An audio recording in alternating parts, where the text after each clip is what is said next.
प्रभु यीशु मसीह के नाम में सर्वशक्तिमान परमेश्वर यहोवा को सर्वप्रथम धन्यवाद, क्योंकि एक बार फिर उसकी महाकरुणा से उसके वचन को लेकर आप सबों के सन्मुख आने जा रहा हूँ। भजन संहिता उसके 33 अध्याय और उसके पहले वचन में पवित्र शास्त्र इस प्रकार कहता है, हे धर्मियों, यहोवा के कारण जय जयकार करो, क्योंकि धर्मी लोगों को स्तुति करना शोभा देता है। ये प्रभु परमेश्वर का महान वचन है। हे धर्मियों, यहोवा के कारण जय जयकार करो, क्योंकि धर्मी लोगों को स्तुति करनी शोभा देती है।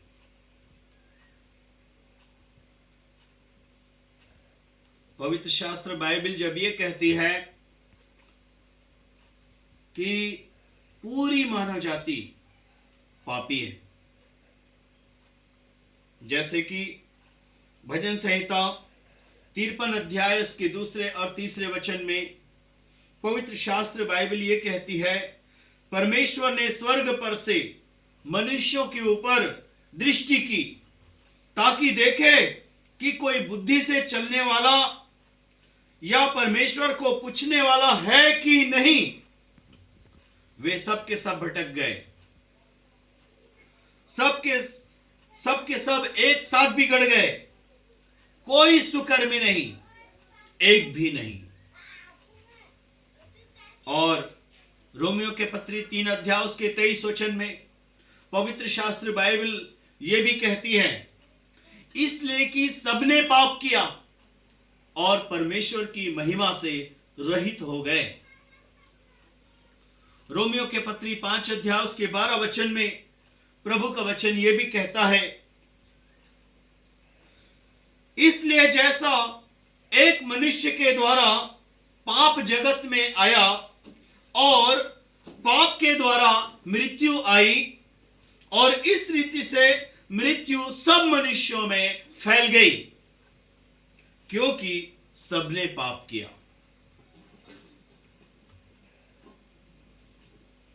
हम पवित्र शास्त्र बाइबल के अनुसार इस बात को जानते हैं कि परमेश्वर ने आदम और हवा को बनाया और बगीचे में रखा, और परमेश्वर ने जैसे कि उस प्रथम नर नारी को आज्ञा दिया कि तुम भले बुरे के ज्ञान के वृक्ष के फल को नहीं खाना, परंतु शैतान के बहकावे में आकर हवा उस भले बुरे के ज्ञान के वृक्ष के फल को खाती है और अपने पति को भी खिला देती है। इस प्रकार पृथ्वी पर का पहला जोड़ा पापी हो गया, परमेश्वर की आज्ञा को तोड़ डाले, और परमेश्वर की आज्ञाओं को तोड़ना पाप है। और उसी पापी माता पिता से बच्चे पैदा होने लगे और पृथ्वी मनुष्यों से भर गई, और उन्हीं की पीढ़ियां आज पृथ्वी पर रह रही है। इसलिए कि हम पापी माता पिता से पैदा हुए हैं, हम जन्म से पापी हैं। जैसे कि भजनकार एक और बात कहता है, मैं पाप के साथ मैं अपनी मां के गर्भ में पड़ा और अधर्म के साथ उत्पन्न हुआ। अर्थात मनुष्य के जन्मजात पापी होने के विषय में बाइबल हमको शिक्षा दे रही है। बाइबल की शिक्षा के अनुसार मनुष्य जाति पापी है, कोई भी धर्मी नहीं है, एक भी धर्मी नहीं है, क्योंकि सब के सब पापी हो गए। जब आदम पाप किया, परमेश्वर की आज्ञा को तोड़ा, वर्जित वृक्ष के फल को खाया, उस समय आदम के देह में पूरी मानव जाति विद्यमान थी। इसलिए आदम का पाप सब मानव जाति पर लागू होता है, क्योंकि आदम जो है प्रथम मनुष्य था, पूरी मानव जाति का पूर्वज है। इसलिए कि हम पापी पिता और माता से इस संसार में आए हैं, आदम और हवा से इस संसार में आए हैं, हम सब के सब पापी। पूरी मानव जाति में कोई भी मनुष्य धर्मी नहीं, सब के सब पापी हैं, एक भी नहीं। जब पूरी मानव जाति पापी है तो बाइबल धर्मी किसे कहती है? तो बाइबल ये निर्देश किसको दे रही है?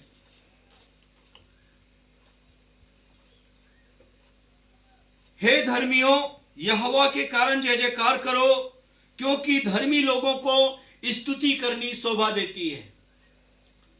ये बाइबल किसको निर्देश दे रही है?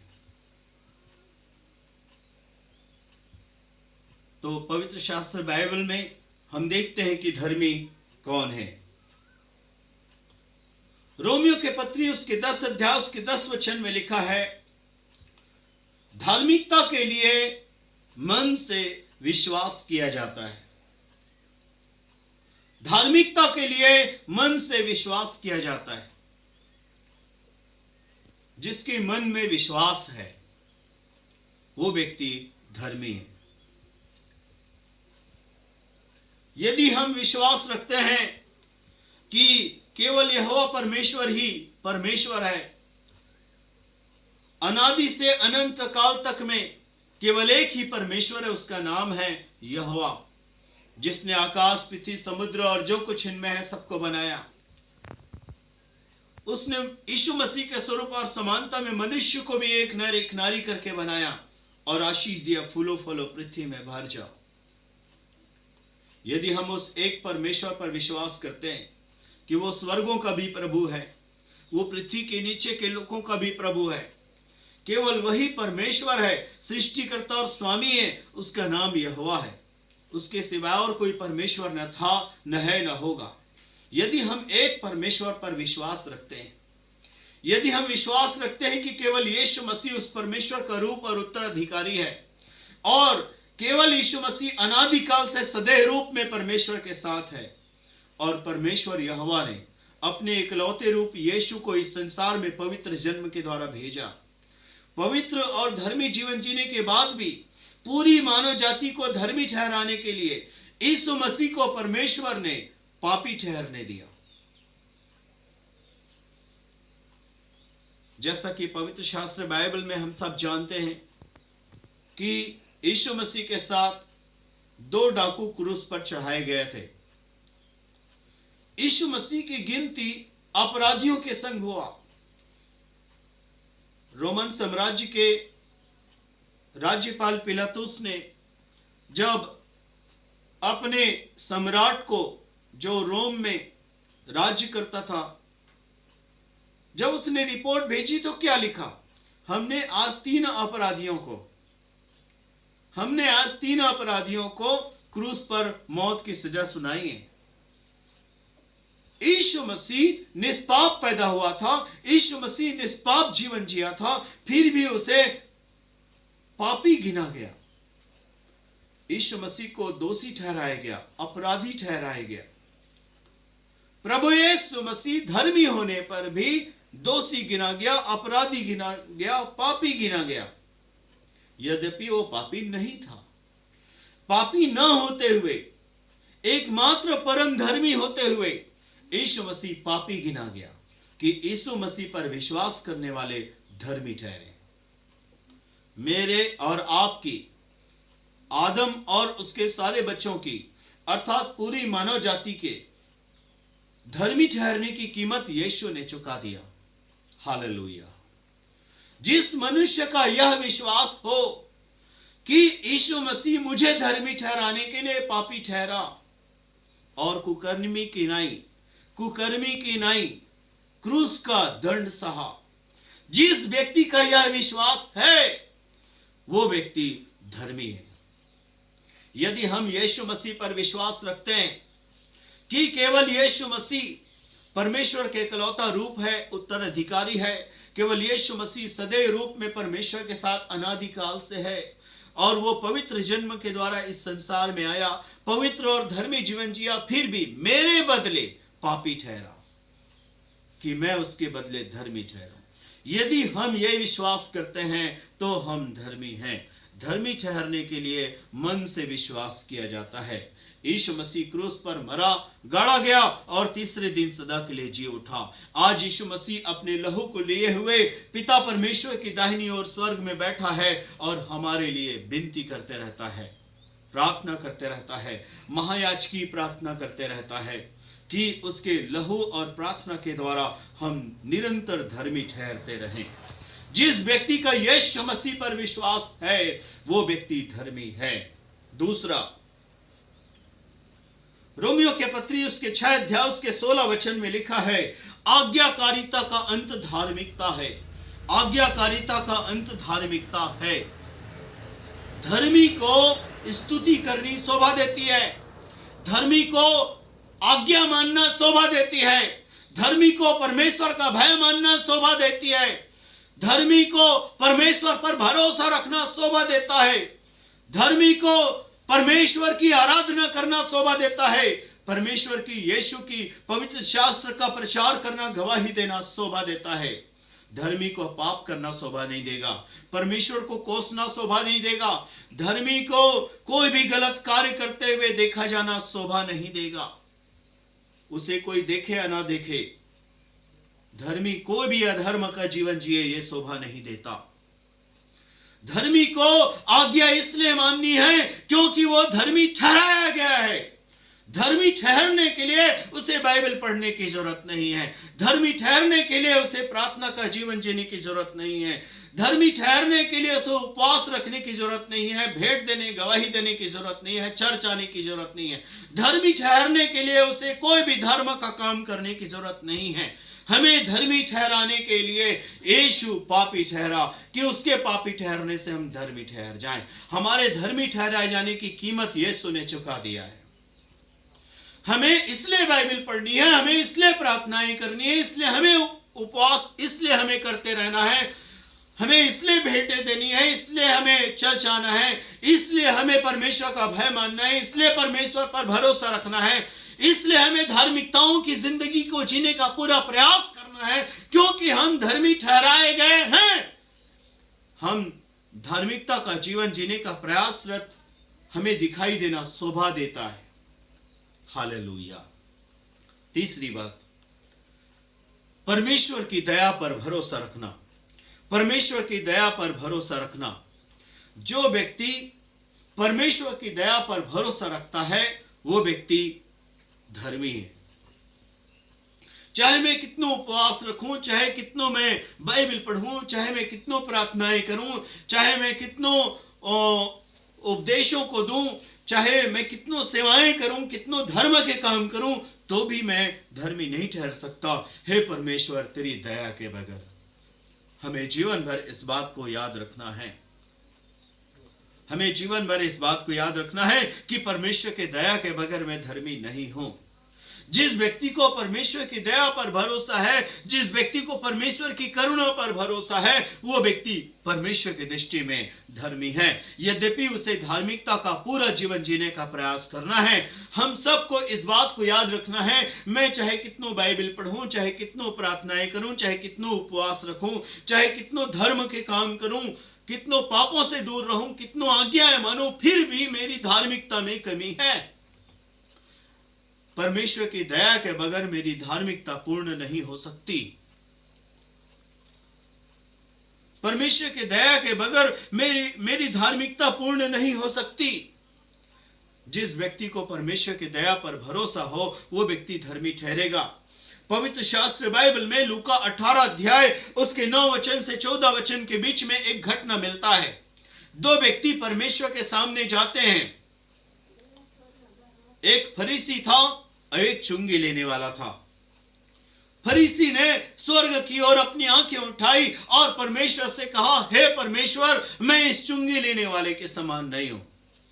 मैं सप्ताह में 2 बार उपवास रखता हूं, सौंफ और जीरे का भी दशमांश देता हूं। मैं इस चुंगी लेने वाले के समान नहीं हूं। यदि कोई भी विश्वासी अपने आप को औरों से श्रेष्ठ समझकर अपने आप को धर्मी ठहराए और अपने आप को यह समझे कि मैं परमेश्वर की दृष्टि में धर्मी हूं, तो यह गलत बात है। परमेश्वर की दया की जरूरत है, परमेश्वर की दया की जरूरत है। उस फरीसी को यह प्रार्थना करना चाहिए, प्रभु तूने मेरा जीवन बदला, इस भाई का भी जीवन बदल दीजिए। मैं बहुत सी धार्मिकताओं में जीवन जीने का प्रयास करता हूं प्रभु, फिर भी असफल हूं। तेरी दया के बगैर मैं धर्मी नहीं हो सकता प्रभु। कल मुझे क्षमा की जरूरत थी, आज भी है और कल भी मुझे रहेगा। तेरी दया ही मुझे धर्मी ठहराएगा। यदि वो फरीसी इस प्रकार प्रार्थना करता, निश्चय वो परमेश्वर की दृष्टि में धर्मी ठहरता। जब परमेश्वर की दया ही हमें धर्मी ठहराता है, तो आओ क्यों ना हम पाप करें कि परमेश्वर की दया हमें धर्मी ठहराता रहे। यह बिल्कुल गलत सिद्धांत होगा।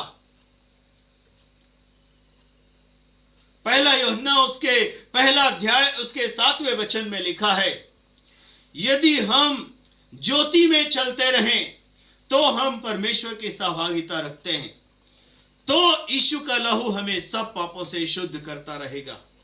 यदि हम ज्योति में चलते रहते हैं, यदि हम अपने पूरे प्रयासों के साथ धार्मिकताओं में ही स्थिर रहने और बढ़ते जाने का जीवन जिए, धार्मिकताओं में ही जीवन जीने का पूरा प्रयास करते रहें, फिर भी हमें परमेश्वर की दया की महसूसीकरण होती रहना चाहिए।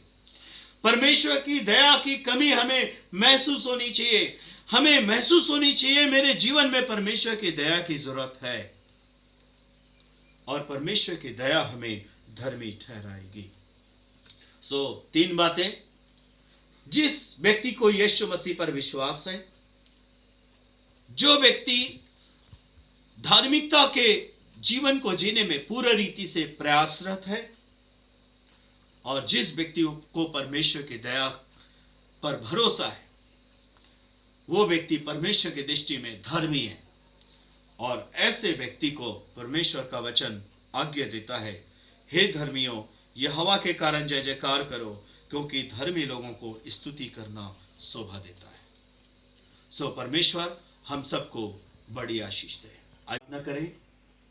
ऐ सर्वशक्तिमान दया के सागर परमेश्वर यहोवा, प्रभु यीशु के नाम से आपके चरणों में आते आपको दंडवत करते हैं। ऐ परमेश्वर यहोवा, प्रभु यीशु के नाम से आपसे प्रार्थना करते हैं पिता, यद्यपि हम सब के सब पापी हैं परमेश्वर, फिर भी आपने हमारे लिए उपाय किया कि हम धर्मी ठहरें। प्रभु यीशु के नाम से हम आपका धन्यवाद करते हैं। यीशु नासरी पर उपयुक्त और पर्याप्त विश्वास रखने के लिए, पर्याप्त धार्मिकताओं का जीवन व्यतीत करने के लिए, फिर भी परमेश्वर आपकी दया पर भरोसा रखते रहने के लिए हमारी सहायता करो प्रभु। हम निरंतर आपके ऊपर, आपकी दया के ऊपर भरोसा रखने पाए, निरंतर आपकी दया पर भरोसा रखने पाए। हमारी जिंदगी में ऐसी आशीष दो, हर बात में हमारे साथ होइए परमेश्वर। हम आपका आदर करते हैं।